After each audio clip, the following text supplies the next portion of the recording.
बोलो जयकारा बोल मेरे श्री गुरु महाराज की जय। सभी गुरुमुख प्रेमियों से सब प्रेम जय सच्चिदानंद।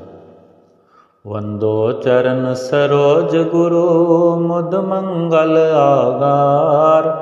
जय सेवत नर होत हैं भवसागर से पार।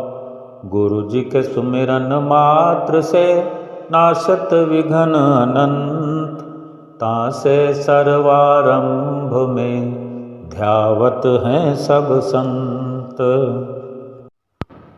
अगर सेवा करने का अवसर मिल जाए, मात्र सेवा करने का अवसर मिल जाना ही बड़े भागों की निशानी होती है। यूँ समझा जाए कि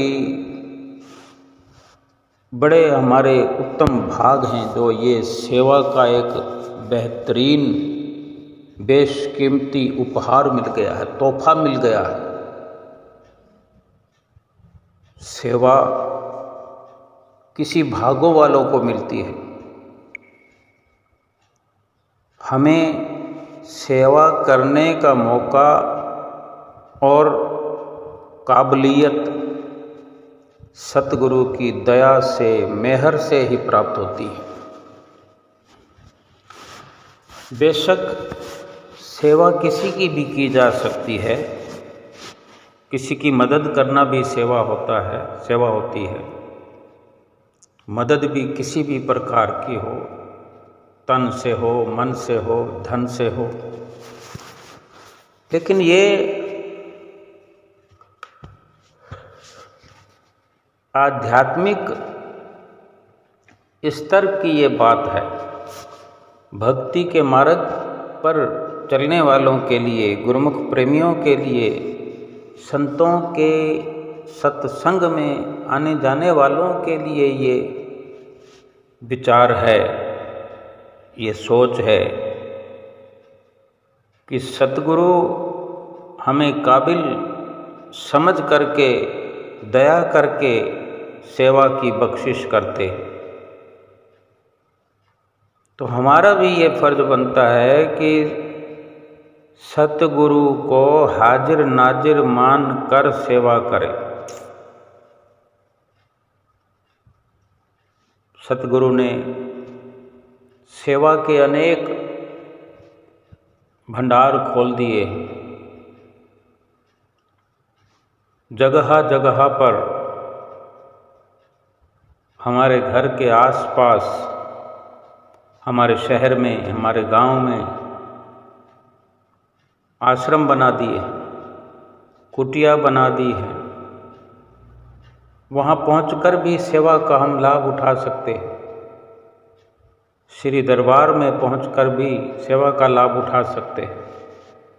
जहाँ भी संभव हो सेवा का अवसर मिलता हो, अगर कुटिया पर भी हमें सेवा का अवसर मिलता है तो सतगुरु को हाजिर नाजिर जानकर समझ करके सेवा करके अपने आप को सौभाग्यशाली समझे। श्री परमहंसों के स्वरूप में भी उन्हीं को हाजिर नाजिर जानकर उनकी छत्र छाया में सेवा का लाभ उठाए। और यही सेवा हमारे अंदरूनी, हमारे अंदर से जो हम अहंकार भरा हुआ है, उस अहंकार को मिटाती है, मिटाने वाली है। और सेवा करते रहने से ही हम अपने आप को समझने लगते हैं। हम अपने आप को ठीक प्रकार से इंसान के रूप में देख पाते हैं, बाहरी समझ ही सही। क्योंकि कुछ और हम बने, कुछ और समझें अपने आप को, लेकिन सबसे पहले हम अपने आप को इंसान तो समझ लें। हम अपने आप को आदमी समझने लगें कि हम इंसान हैं, मनुष्य योनि में हैं, क्योंकि समझ की शुरुआत तो यहीं से होती है। जब ये समझ पाएंगे कि हम इंसान हैं, इंसानी जामा लेकर के हम आए हैं, मनुष्य शरीर लेकर के आए हैं, तब ये भी फिर धीरे धीरे हम समझने लगेंगे कि अगर मनुष्य शरीर मिला है तो इसका मकसद क्या है, लक्ष्य क्या है। और इस प्रकार फिर ये शुरुआत हुई तो फिर समझने का सिलसिला जारी रहता है। और फिर कभी आगे चलकर मनुष्य से भी ऊपर उठ करके, शरीर से ऊपर उठ करके अपने आप को जीवात्मा समझने का भी लाभ प्राप्त कर लेते हैं। जो सेवा प्रेम पूर्वक की जाए, श्रद्धा से की जाए, वही पूर्ण तौर से सफल होती है। संसार में हर कोई पहले तो सेवा प्राप्त नहीं कर सकता, चाह कर भी उन्हें अवसर नहीं मिलता सेवा का। अपनी मर्जी से चाहे कितने ही दान पुण्य करते रहें, कितने गरीबों को अमीर बनाते रहें, लेकिन जो सतगुरु की रहनुमाई में, सतगुरु की दया से, मेहर से, उनके आशीर्वाद से, उनके चरणों की सेवा का मिल जाना है, यही सबसे बड़ी भागों की बात है। और ये अवसर हर किसी को संसार में नहीं मिलता। और तभी वो बड़े भाग्यशाली होते हैं जिनको सतगुरु की चरण शरण में सेवा का अवसर मिलता है। ये सेवा अनंत अनंत फल देने वाली सतगुरु की सेवा, वही जीव, वही गुरुमुख कर पाता है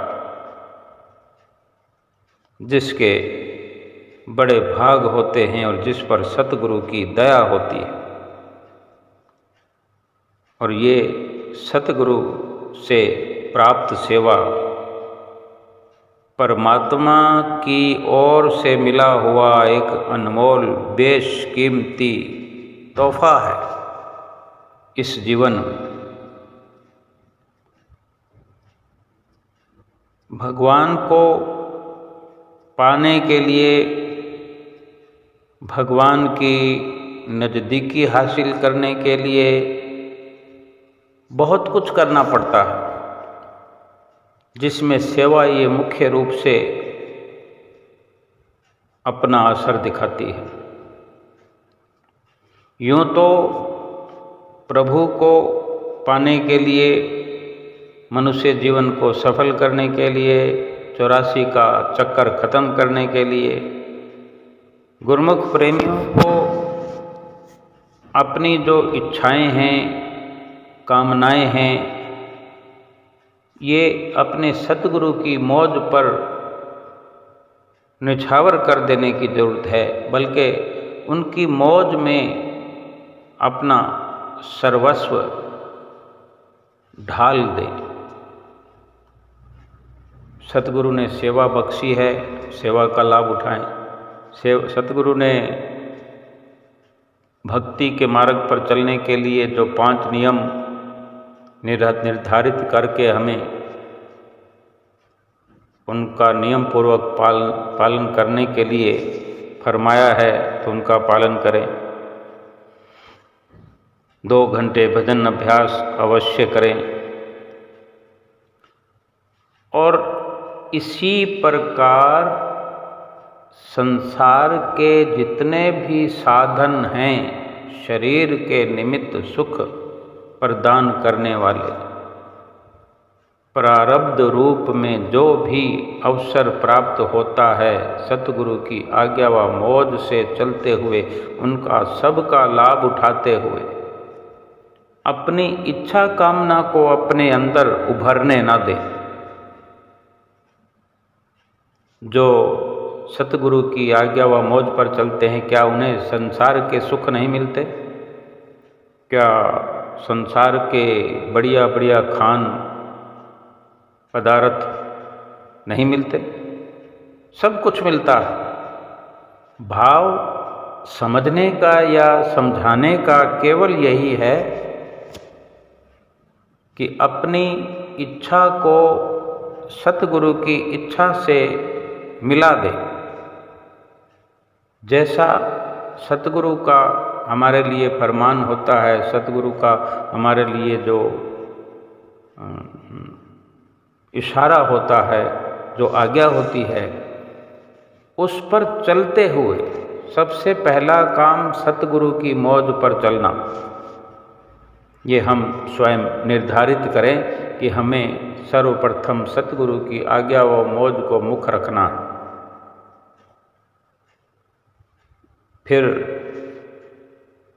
संसार में जो कुछ भी है और उसी में से जो कुछ हमें बड़ी सहजता से मिल रहा है, जिस वस्तु जिस सामान तक हमारी सरलता से पहुंच है, वो सब हमारे इस्तेमाल के लिए ही सारी रचना है। अपनी डोर अपने सतगुरु के हाथों में सौंप दे और अपनी इच्छाएं कामनाएं जो हमारे लिए भक्ति परमार्थ में बाधा डालने वाली हैं, उनको कभी भी अपने अंदर पनपने न दें। और यही वास्तव में गुरुमुख के लक्षण हैं। और गुरुमुख या शिष्य के साथ सतगुरु का निष्काम प्रेम फिर दिन दूना बढ़ता जाता है। गुरुमुख प्रेमी अगर सतगुरु के साथ इस प्रकार से अपनी इच्छाओं को, अपनी मर्जी को सतगुरु की मौज में ढाल देता है, तो सतगुरु का सच्चा प्रेम, निष्काम प्रेम गुरुमुख प्रेमी को प्राप्त होता है और पहले से और अधिक 2 गुना, 4 गुना, कई गुना, 100 गुना बढ़ता ही जाता है। और शरीर के साथ भी नहीं, बल्कि शरीर के छूट जाने के बाद भी मोक्ष धाम तक अपने साथ मिलाने तक ये प्रेम सतगुरु का इस जीव के, जीवात्मा के संग साथ जाता है। सदा जीवन में और जीवन के बाद भी रक्षा करता है। प्राकृतिक नियम अनुसार कुदरती तौर पर कोई अपने प्यारे पुत्र को कष्ट में नहीं रखना चाहता। खुद कष्ट झेलता है पिता और पुत्र को, अपने बच्चे को आराम देता है। इसी नियम में बंध के सतगुरु भी स्वयं दुख अपने तन पर झेलते हैं, सहन करते हैं और अपने शिष्य को परम सुख के धाम में पहुंचाते हैं, अपने साथ मिलाते हैं। ऐसा ज्ञान होने पर ही भक्त निर्भय हो पाता है, अपने को उनके आश्रित कर पाता है, उनकी मौज पर अपने आप को छोड़ सकता है। ये ऐसा भरोसा ही भव पार होने की एक चाबी है, परलोक में पहुंचने की सीढ़ी है। कोई कोई विरला भाग्यशाली ही ईश्वर व सतगुरु की दया से इस स्थिति में पहुँचते हैं, वरना अधिकतर तो 84 लाख योनियों में ही भटकते रहते हैं। सतगुरु की आज्ञा अनुसार नाम की कमाई करने में अपना लोक और परलोक दोनों संवरते हैं। प्रभु को पाने की अगर तीव्र इच्छा हो जाए, अपने अंदर से कामनाओं और इच्छाओं को रोक दिया जाए और अपने अंदर परमात्मा के लिए, सतगुरु के लिए वैराग को उठने दिया जाए, संसार से उपरामता करते हुए अपने इष्ट देव सतगुरु से प्रेम बढ़ाते हुए उन्हीं के प्रति वैराग उत्पन्न होने लगे, फिर कितनी देर लगती है प्रभु को पाने में। एक राजा शाम के वक्त अपने ही महल की छत पर टहल रहा था, तो अचानक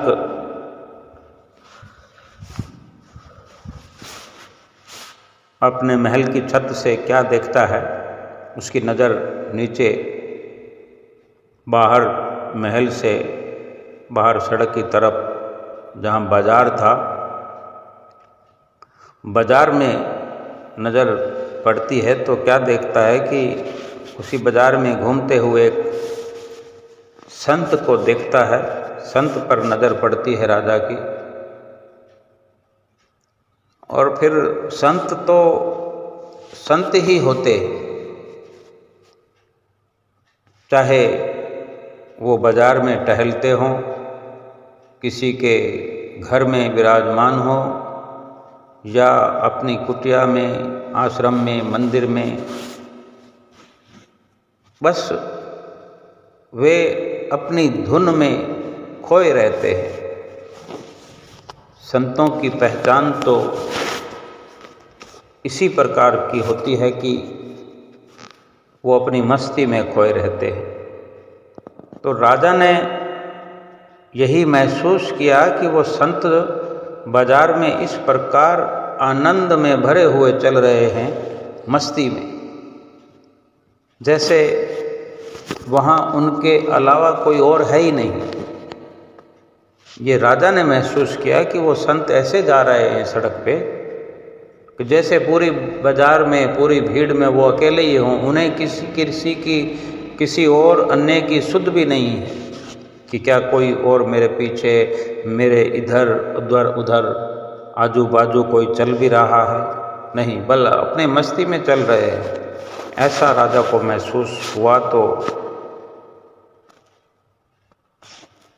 बड़े हैरान हुए, बड़े प्रभावित हुए कि ऐसा प्रतीत होता है कि इन संत जी के तेज से, इनके चेहरे के तेज से लगता है कि ना किसी के प्रति कोई राग है, ना कोई द्वेष है, ना कुछ अच्छा ना बुरा। राजा को संतों की ये मस्ती इतनी मनमोहित कर गई कि तत्काल उनसे मिलने को व्याकुल हो गए। इतना प्रभाव हुआ कि उनसे तुरंत मिलना चाहते। अब बाजार में अगर कोई है तो फिर वहाँ पहले उनको संदेशा भेजना पड़ेगा, कोई बंदा जाएगा, उनको बुलाएगा, फिर वो आते हैं कि नहीं आते हैं। थोड़ा टाइम तो लगता है, चाहे मिनटों का भी काम क्यों ना हो। लेकिन राजा को इतनी मस्ती उनकी देख करके अपने भीतर ऐसी व्याकुलता हुई कि उन्होंने सेवकों से कहा कि इन्हें तत्काल लेकर के आओ। तो सेवकों को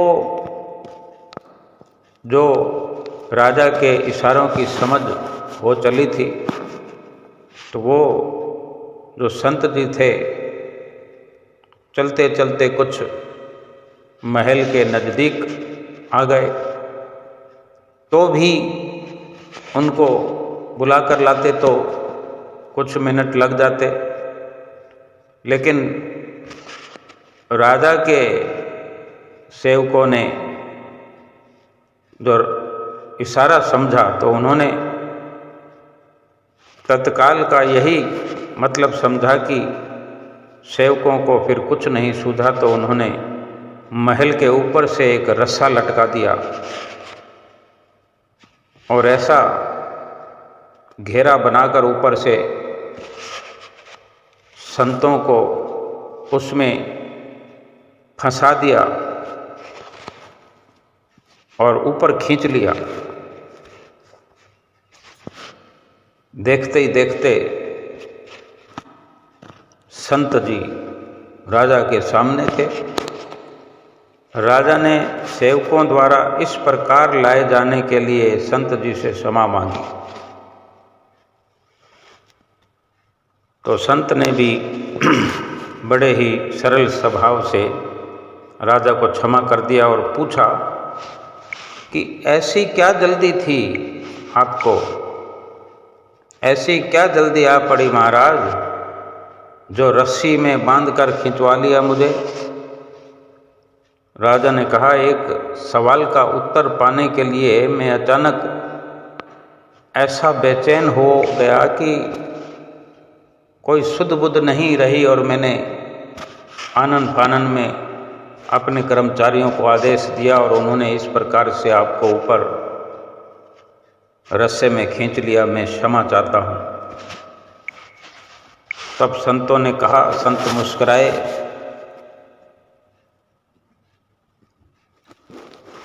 जो कि राजा ने कहा कि मैं क्षमा चाहता हूँ, आपको कष्ट हुआ, लेकिन मेरी ऐसी बेचैनी थी कि मैं इंतज़ार नहीं कर पाया। तो संत मुस्कुराए और बोले, ऐसी क्या बेचैनी हुई, क्या ऐसी व्याकुलता थी, यानी क्या है आपका इतना गहरा प्रश्न, बताइए। तब राजा ने कहा, सवाल मेरा यह है, मेरा प्रश्न यह है कि भगवान जल्दी से जल्दी मिलें तो कैसे, और मुझे लगता है कि आप इसका उत्तर बड़े अच्छे से दे सकते हैं, मुझे संतुष्ट कर सकते हैं। आप ही मेरा मार्गदर्शन कीजिए, रास्ता दिखाओ मुझे। तब संतों ने फरमाया, राजन, इस सवाल का उत्तर तो तुम स्वयं भली भांति जानते ही हो, लेकिन समझ नहीं पा रहे। ये कोई बड़ा मुश्किल सवाल नहीं है। अपनी दृष्टि को, अपने नज़रिए को, अपनी सोच को बड़ा करके सोचो, पल भर में तुम्हें उत्तर मिल जाएगा। राजा ने कहा, यदि मैं सचमुच इस सवाल का उत्तर जानता होता या समझता होता तो मैं इतना व्याकुल क्यों होता और आपको इतना कष्ट क्यों देता। मैं नादान हूँ, आप संत हैं, सबको उचित रास्ता बताते हैं, राह दिखाते हैं। इस प्रकार से वर्णन करते हुए राजा जो है संतों के आगे गिड़गिड़ा रहा था और संत चुपचाप सुन रहे थे, जैसे उन्हें उस पर दया ही ना आ रही हो, क्योंकि संत तो असाधारण व्यक्तित्व के मालिक होते हैं। उनके लिए सब कुछ सरल होता है। और फिर सब कुछ सुनकर संत जी बोल पड़े कि सुनो राजन, अपने उलझन भरे सवाल का उत्तर। तो क्या कहते हैं संत जी राजा से कि यदि मेरे मन में तुमसे मिलने का विचार आता तो कई अड़चनें आती। संत जी कह रहे हैं राजा से कि अगर मैं आपसे मिलना चाहता राजन, तो मुझे बड़ी अड़चनें आती तुमसे मिलने में। मैं पहले तुम्हारे दरबार के बाहर, तुम्हारे द्वार पर, महल के द्वार पर आके खड़ा होता, वहाँ पर खड़े हुए दरबारी से मैं बात करता, फिर वो दरबारी ये संदेश लेकर किसी भी प्रकार वो आप तक पहुंचाता संदेश, दूसरे द्वारपालों की मदद से, या वो स्वयं आप तक पहुंचता, आपको सूचित करता। तुम तक संदेश जब पहुंचता तो फिर यदि तुम्हें ठीक लगता, तुम्हें फुर्सत होती, तो फिर मुझ तक संदेश वापस पहुंचता कि हाँ तुम मिल सकते हो, और या फिर तुम्हें फुर्सत ना होती या तुम मिलना ना चाहते, तो फिर ये जरूरी नहीं था कि मैं आपसे मिल पाता।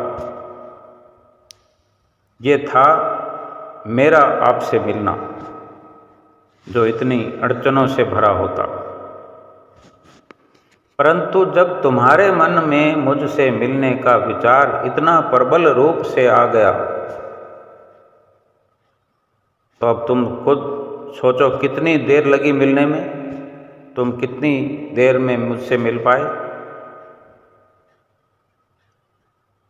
तुमने मुझे अपने सामने प्रस्तुत कर देने के पूरे प्रयास किए, और इसका परिणाम ये रहा कि घड़ी भर से भी कम समय में मैं तुम्हारे सामने उपस्थित हुआ। यानी तुमने देखते ही देखते मुझे प्राप्त कर दिया। राजा ने पूछा,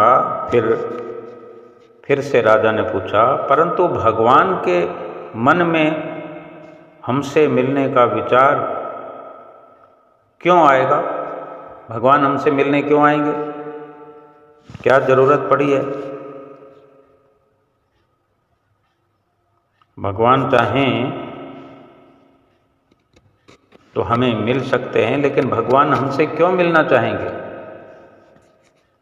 तो फिर संत बोले, तुम्हारे मन में मुझसे मिलने का विचार क्यों आया? तुम भी तो मुझसे जो मिलना चाहते हैं, मिलना चाहते थे, तो वे ये विचार कैसे आया तुम्हारे अंदर? संतों के प्रश्न पूछने पर इस प्रकार फिर राजा ने कहा, जब मैंने देखा कि आप बाजार के रास्ते में एक ही धुन में चले जा रहे हैं, और सड़क, बाजार, दुकानें, मकान, मनुष्य आदि सब कुछ है वहाँ पर, लोग भी चल रहे हैं वहाँ पर, और बाजार में दुकान है, कई मकान है, बहुत कुछ है, लेकिन आप किसी की तरफ ना देख रहे हैं, ना आपका चित्त कहीं किसी और आकर्षित हो रहा है, ना आपको किसी की कोई देखने की तमन्ना है। आप अपनी मस्ती में चले जा रहे, खोए हुए, किसी की भी तरफ आपका ध्यान नहीं है। और यही सब देख करके मैं इतना प्रभावित हुआ कि मेरे मन में आपसे तत्काल मिलने का विचार हो गया। तब संत जी ने कहा, बस यही तो तरीका है भगवान को प्राप्त करने का, भगवान से मिलने का।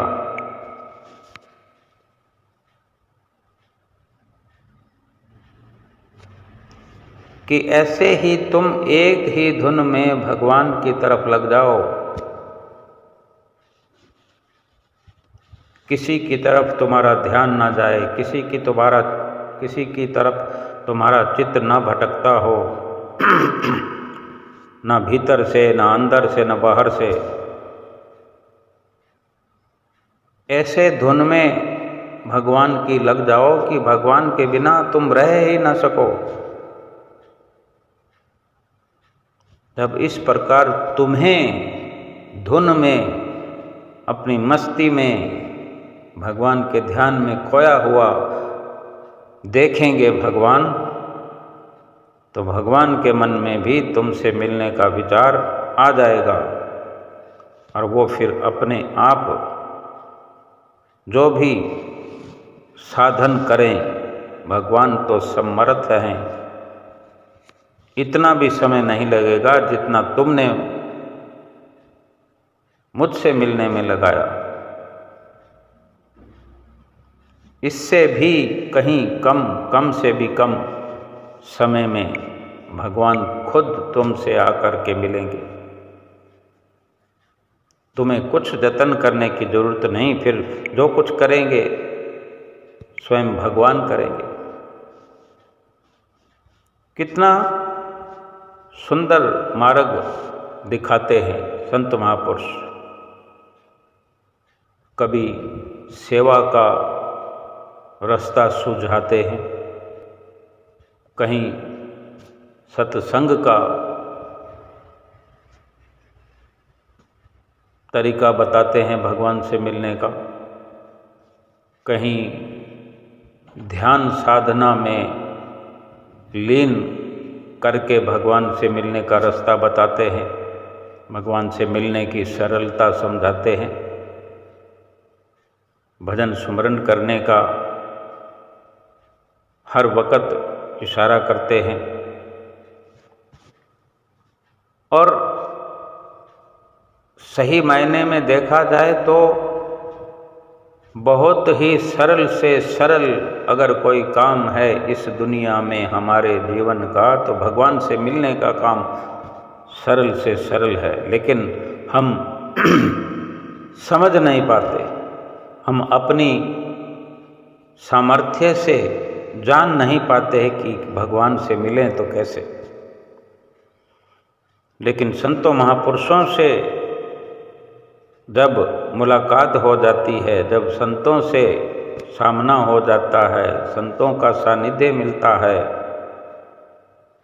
जब वे हमें मार्गदर्शन करते हैं, तो बड़ी सरलता से हमारा ऐसा मार्गदर्शन होता है, उस राह पर हम चल करके अपने जीवन को सफल कर लेते हैं। लेकिन बड़ी कुदरत की विडंबना कहें या इंसान की कमजोरियां कहें या इंसान की जन्म जन्मांतरों से मलिन जो विचारधारा है उसका हवाला कहें कि हमें तो निंदा चुगली से फुर्सत नहीं है, इधर उधर की बातों से फुर्सत नहीं है। यही सब हमें जीवन भर करते करते अंत समय आ जाता है। सभी के अंदर कमियां निकालते हैं। जो कुछ करने कराने वाला है स्वयं परमेश्वर है। हमें तो परमेश्वर की मौज पर चलने की ज़रूरत होती है, लेकिन हम अपनी मन की मौज पर चलते हैं और हम अपनी मन की मौज से हर किसी के अंदर कमियां निकालते हैं, अवगुण निकालते हैं। एक कोई संतों के पास एक व्यक्ति आया और कहता है कि क्योंकि संत महापुरुष तो भगवान की बातें ही सदा करते हैं, भगवान के लीलाएं सुनाते हैं, अपनी संगत को, अपने नज़दीक में आए हुए सत्संगियों को भगवान का ही सत्संग सुनाते हैं हर वक्त। संतों का काम ही यही है, उनकी जुबां पे भगवान का ही नाम रहता है। और हम अपनी अकल और बुद्धि के अनुसार अनेक बार भगवान को ही उल्हाना देते हैं, भगवान को कोसते रहते हैं, कि भगवान ने मेरे लिए क्या किया, उसको ये दिया तो मुझको ये क्यों दिया, और मुझे इतने ही दुख मिलने थे तो मुझे पैदा क्यों किया। हम अपने कर्मों को नहीं देखते, अपने जो कर्म हम करके आए हैं ना उनको देखते हैं, और ना यहाँ जो गलतियाँ कर रहे हैं ना उनको देखते हैं, जो हम सब में कमियाँ निकालते हैं। तो व्यक्ति जो संतों के पास नया नया गया तो सत्संग के पश्चात संत जी से कहता, महाराज आपके भगवान में ही बहुत कमी है, आपके भगवान को तो अकल ही नहीं है, क्योंकि वो भगवान को अपना समझता ही नहीं। तभी तो कहता है संत जी से कि आपके भगवान को तो अकल ही नहीं है, नाराज है भगवान से। और मन हावी है जिस पर, वही ऐसी विचारधारा रखता है, वही ऐसा अपनी जुबान से उल्टा सीधा कह सकता है, और वो कह रहा। तो संत जी भी, संत कभी किसी की बात का बुरा नहीं मानते और तर्क वितर्क नहीं करते। हमने अक्सर देखा होगा कि अगर दो व्यक्ति कोई चर्चा शुरू करते हैं भगवान की, सत्संग की, तो हो सकता है कि दोनों के विचार मिलते हों, तब तो ठीक है, दोनों तरफ से सत्संग बढ़िया जमने लगेगा, भगवान की बातें परस्पर दोनों की तरफ से खूब अच्छे से चलेगी। अगर कहीं एक कोई निम्न स्तर के विचार रखता है या उस पर मन अधिक हावी है, तो फिर तर्क वितर्क शुरू हो जाता है, वाद विवाद हो जाता है, भीड़ लग जाती है। लेकिन संतों का या सत्संगियों का, गुरुमुखों का, प्रेमियों का यही एक संदेश होना चाहिए कि वो, और संतों का तो यही विचार होता है, यही स्वभाव होता है, और यही संदेश होता है दूसरों के लिए कि सत्संग में, सत्संग की वार्ता में तर्क वितर्क न करें।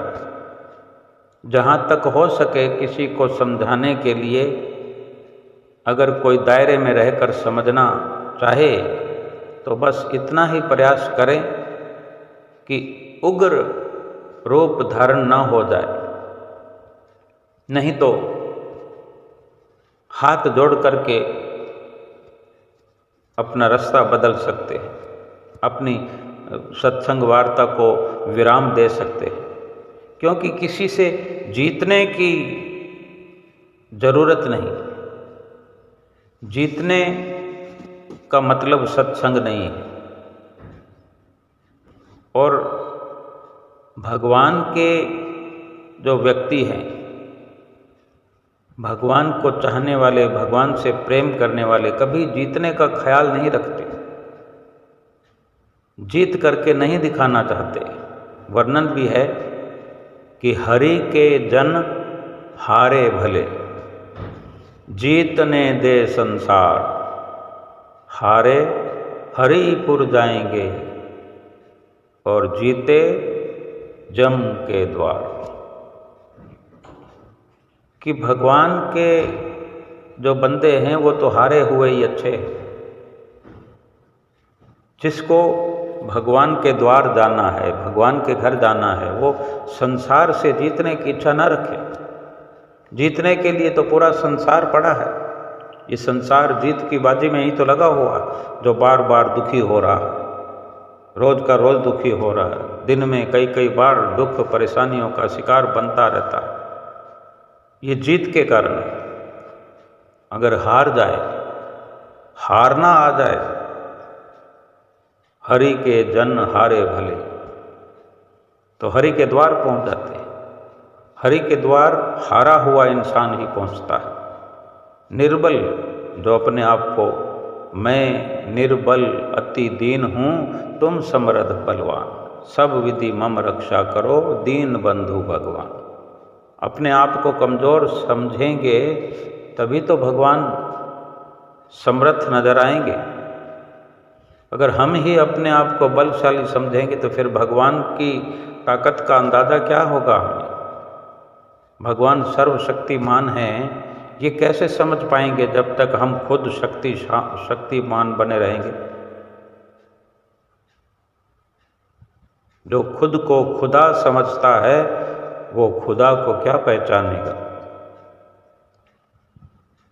इसलिए सबसे पहले ये जरूरी है कि अपने आप को इंसान समझना,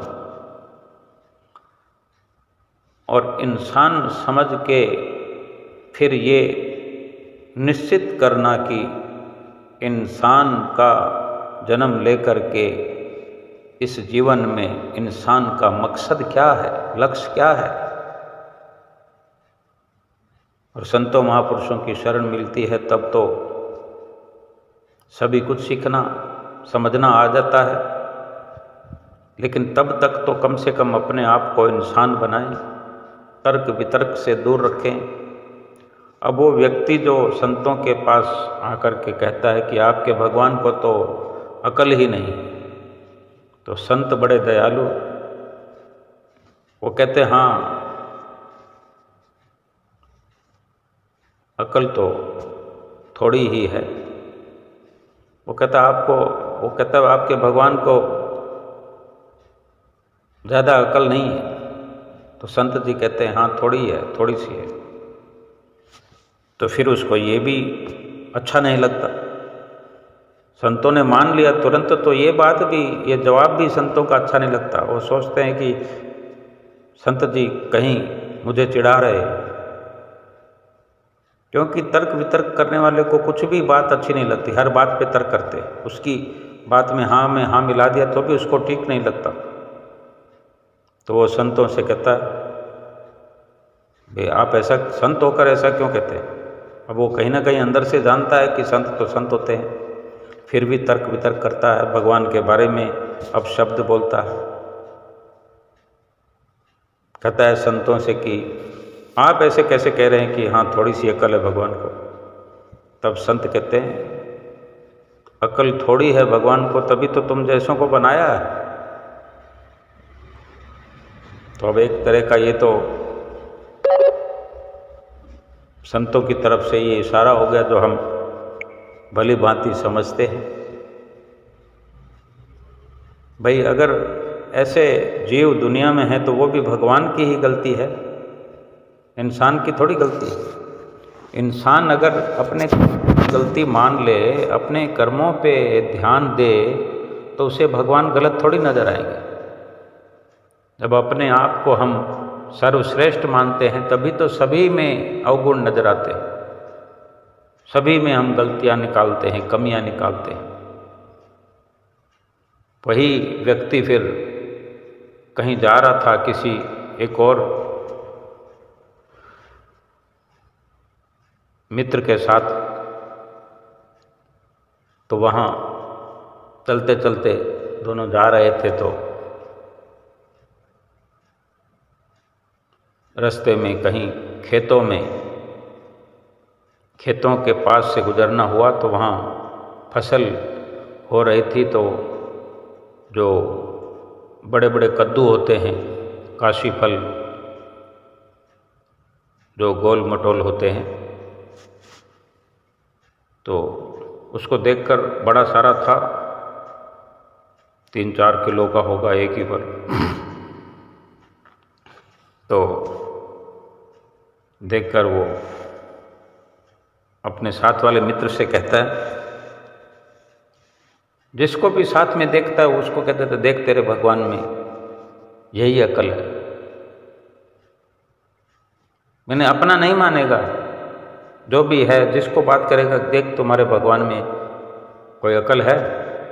अपने मित्र से कहता है, तो वो कहता क्या हुआ, ये देखो इतना बड़ा फल है, इतना बड़ा फल कहीं बड़े सारे पेड़ में लटकाना था, यूं ही पड़ा है नीचे जमीन पर। उसको भगवान का जो कार्य किया हुआ है अच्छा नहीं लग रहा, जो कह रहा है कि भगवान को अकल ही नहीं, इतने बड़े फल को बड़े पेड़ पे कोई अच्छे पेड़ के ऊपर लटकाना था। तो वो मित्र जो है वो नोट करता है कि भगवान की ये गलती है। जहाँ जहाँ कोई चीज़ उसके मन में आती है तो अपने मित्र से यूँ ही कहता है कि नोट करो। भगवान की गलतियाँ नोट करते। फिर कहीं चलते हैं, चलते चलते एक आम का पेड़, आम के पेड़ के नीचे खड़े हैं, छाया है, और वो थके हुए वहाँ रुके हैं। रुके रुके तो छाया के अंदर, पेड़ की छाया में आनंद आने लगा, ठंडी ठंडी हवा आ रही थी। बैठ गए, बैठे बैठे लेट गए, सीधे सीधे लेटे हुए हैं और नींद आ गई। और क्या कहा था पहले, वहाँ पेड़ के नीचे पहुंचकर जब आमों को लटके हुए देखा डालियों से, तो अपने मित्र से कहता, देख है कोई अकल भगवान में? तुम्हारे भगवान में यहाँ भी अकल नहीं है। देखो ये पेड़ पे जो आम लगे हुए, छोटे छोटे आम यहाँ लटका दिए। यहाँ पर वो कद्दू लटकाने थे जो 4-4 किलो वजन वाले, जहाँ नीचे पड़े थे। इतने बड़े पेड़ पर वो कद्दू शोभा देते। बस ऐसी बातें करते करते उसने नोट कर लिया फिर भगवान की और गलती को एक। फिर वहाँ बैठ गए, बैठे बैठे सो गए, नींद आ गई थोड़ी देर में। फिर भगवान भी क्या है कि कुछ ना कुछ बताते हैं, ऐसे जीत हासिल करने वालों को कुछ ना कुछ जीत हासिल करवाते हैं। लेकिन भगवान के ही बनाए हुए सब प्राणी हैं। भगवान तो अपने प्राणियों से चाहे कोई हल्का बोले, मंदा बोले, मीठा बोले, कड़वा बोले, हैं तो सब भगवान के ही। भगवान तो सबसे प्रेम करते हैं, किसी से कम करते हैं, किसी से ज़्यादा करते हैं। हर कोई अपने कर्मों के अनुसार अपने फल पाता है। भगवान को तो सभी को सुख देने की इच्छा होती है, लेकिन अपने कर्मों के अनुसार सुख या दुख हर कोई प्राप्त करता है। तो भगवान को फिर कुछ ना कुछ तो रचना रचानी होती है कि बहुत देर हो गई, थोड़ी अकल का इसको नमूना दिया जाए। तो थोड़ी हवा चलने लगी, आंधी चलने लगी, थोड़ी तेज हुई तो देखा क्या कि धड़ाधड़ ऊपर से आम गिरने लगे। तो एक कम पका हुआ आम बड़े साइज का धड़ाम से नीचे गिरा और उसके मुंह की तरफ आया और नाक पर फटका लग गया। आम का गिरना था और हाहाकार मचा दिया उसने कि कहीं नाजुक जगह पर चोट लग जाए तो आंखों में अंधेरा छा गया, चक्कर आने लगे उसे। चक्कर क्या आने लगे, पूरा होश आ गया, अकल आ गई। अकल ऐसी आ गई तो भगवान को भी अकलमंद समझने लग गया। कहता है भाई अपने मित्र से कि जो तुमने लिखा है ना कि भगवान को अकल नहीं, इस बात को काट दो। सारी अकल तो भगवान को ही है। अकल अगर नहीं है तो केवल मुझे नहीं है। भगवान ने जो किया है वो ठीक किया है, भगवान ही कर सकता है। अगर यहाँ आम की जगह वो कद्दू, काशी का फल, काशी फल यहाँ लगाया होता और मेरे मुंह पर गिरा होता तो मेरे मुंह का फलूदा बन जाता। अभी तो थोड़ी देर ही मुझे चक्कर आए, मुझे दर्द हो रहा है। अगर काशी फल लगा होता, कद्दू लगा होता 4 किलो वाला और वही मेरे मुंह पर आकर गिरता तो मेरा मुंह ही नहीं रहता। जो करता है भगवान ठीक करता है। अब हमारे समझने का तो यही है कि इतनी देर में मुंह तुड़वा कर या टांग तुड़वा कर, हाथ तुड़वा कर, सिर फुड़वा कर क्यों समझ आती है हमें? जो सही है, जो हकीकत है, उसको समझकर क्यों नहीं चलते हम? क्यों नहीं मान कर चलते हम? क्यों नहीं उसकी मौज को, सतगुरु की, परमात्मा की मौज को सही समझते? क्यों नहीं उसी की मौज में अपनी मौज को मिला देते? क्यों नहीं उसकी आज्ञा का पालन ठीक प्रकार से हम नहीं करते? करना चाहिए। हर प्रकार के दुख से, कष्ट से, क्लेश से हम बचे रहेंगे कि हम श्री गुरु महाराज जी की आज्ञा का पालन करें। 5 नियमों की जो हमारे लिए सुविधा बनाई है, उपहार हमें दिया है, 5 नियम नित्य निभाते हुए 2 घंटे भजन स्मरण करते हुए सतगुरु की प्रसन्नता प्राप्त करें, अपना लोक परलोक सुखी करें। बोलो जयकारा बोल मेरे श्री गुरु महाराज की जय।